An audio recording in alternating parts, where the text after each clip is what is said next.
I'm supposed to be creating a commentary to go with this story about the Ginormasist tomato that I've ever grown.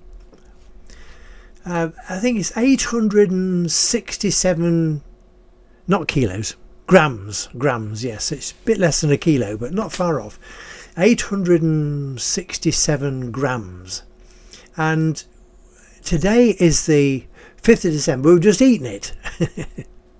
I cut it off the vine in the tunnel, 2 or 3 weeks ago. It was just turning red, and we didn't want it to develop any nastiness. So it was middle of November, and we cut it off the vine in the tunnel. I mean, it's this hot autumn we've had, exceptionally mild autumn, that these things are still growing. I haven't cut all the tomatoes down at all. There's still 3 more of these at the top of the vine, fairly near the roof.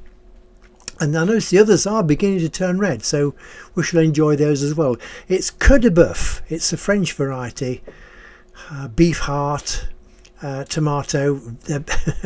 They're not like, there's not much weighing seeds inside. They're pretty hard, not hard, they're pretty meaty, beefy inside. They're a cooking tomato.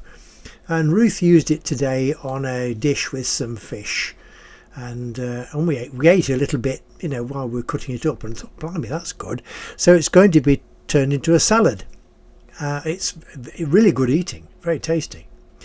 So you've read about the tomatoes that have been growing in these compost bags this year, and of course I've lost most of the summer this year with my bad hip. I wasn't able to do anything in the way of work at all between May and end of October, because I had the operation end of September, thank goodness, and of course then you're recuperating and getting back on your feet and everything. So this beginning of November was the first time I'd really done anything in the tunnel for nearly 6 months. It's got an automatic watering system. Ruth's been bobbing in there and taking the small tomatoes, because most of them have been vine tomatoes, so we've enjoyed those through the summer. So this Ginormasist thing, we've decided that we're going to do some more next year. So Queue de Boeuf is going to be on the menu next year, but I don't know if we'll get anything quite as big as this. I'm not quite sure how it's got this big. We've had some fairly big through the season.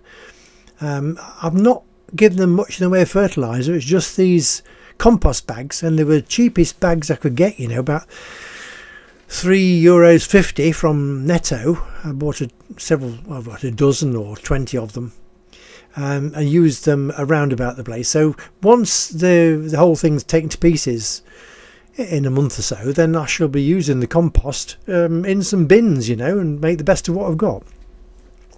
Anyway, there we are. There's a little bit about this super Ginormasist tomato that we just happened to grow, and the fact that the tunnel is still producing them, and it's December. Amazing. It does get warm in there though when the sun's out. I mean, it's very warm in there, so that's been a success. So tomatoes grown in cheap compost bags works, and you've not got the problem of grass and weeds growing up around everything, so, and the automatic watering system works with them as well. So there we are. So that's a little bit about our Ginormasist tomato. If you like the stories, don't forget to subscribe to the channel and give us a like. Cracker Books, have a look on the website. It's got 10 complete books you can download. Some of them are picture story books about animals, some are children's story books. There's hours of entertainment. It's all free to download. And then on Buzzsprout there are over 200 audio blogs, stories. They last about from 15 to 30 minutes each, and they're free to download, keep you entertained for hours. Thanks for being with us. Until the next time, cheerio.